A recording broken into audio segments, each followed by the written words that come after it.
Amala, I'm just thinking, if God forbid you needed to get out of your apartment real fast and the elevators weren't running, maybe you ought to get yourself a parachute.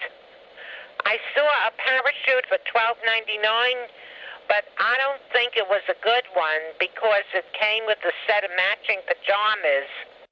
Oh, yeah, I got another call. I'll talk to you later. To my mother, there are just two kinds of food. First, there's the food she prepares herself. Oh, I'm stuffed to the gills. I broiled a beautiful fillet of sole, and I had some of my Jell-O mold that was so yummy. Just made a tasty turkey roast sandwich. I steamed up some broccoli that was so tender, and I made a delicious squash casserole. And here's what she had to say about food prepared by others. They served corned beef that was so fatty. They served turkey that was too pink and raw. They served carrots that were drowning in butter and corn on the cob that got stuck in my denture. The mushroom soup was ugh. The liver tasted more like a pancreas.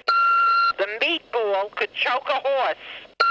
The matzo ball could choke two horses and a goat. They gave us string beans that were hard as a rock, the most revolting candied yams, and lox that was so salty I started to gag. Ooh, the muffin made me nauseous. The chow mein made me nauseous. The rice pudding made me nauseous. The layer cake made me nauseous. I ate the pumpkin pie and I thought I would throw up. Ugh. And their broccoli was so gassy, I was all verstunken. Excuse me. Amala, I just want to ask you a quick question. When you go out at night, do you wear any particular kind of brassiere?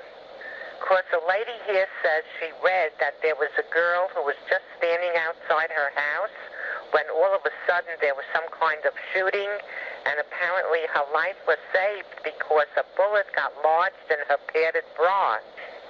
So I'm thinking, if you're going to be walking around the city late at night, it couldn't hurt to go over to Macy's lingerie department and buy yourself what basically amounts to a bulletproof vest with built-in cleavage. All right, honey. Bye-bye. I live in a building that has a doorman in the lobby, and my apartment has 3 locks on the door and a peephole. To my mother, this is still not secure enough. Hi, Amala.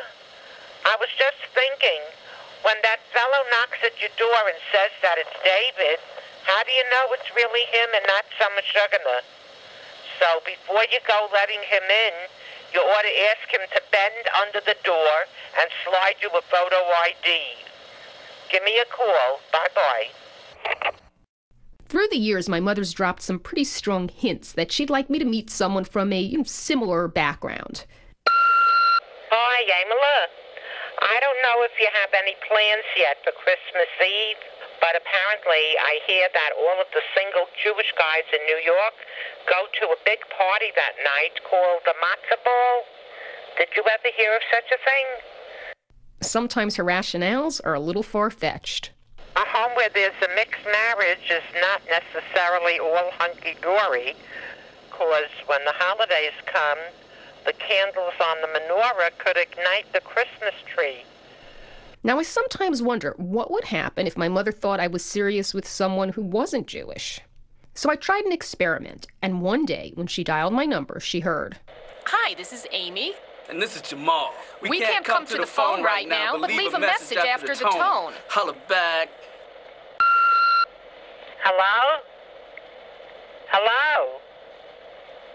Amy, are you there? Hello? Amy? I think you have a crosswire because your message is playing over the outgoing message from some other line.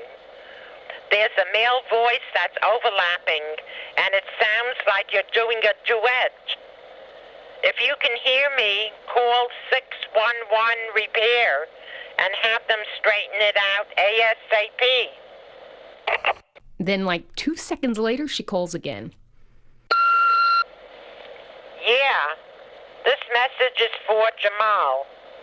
If you can hear this, please call your repair service ASAP because your outgoing message is coming over my daughter's machine.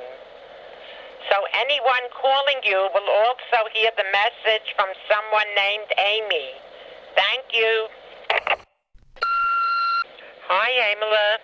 I hope you made it to the airport with everything intact. You know I'm not thrilled with you carrying your keys and wallets and your plane ticket behind you in a backpack where anyone can reach in and take it. If women were meant to carry valuables behind them, then how come no woman ever spent 9 months carrying a baby in her tuchus? All right? I'm hoping you'll come to your senses and at least buy a tote bag. Okay, Mama Shanes, let me hear from you.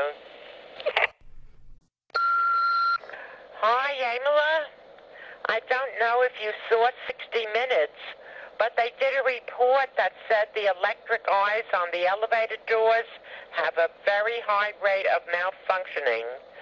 So don't go putting your hand in the door just as it's going to close, or you'll end up with a sticker for handicapped parking.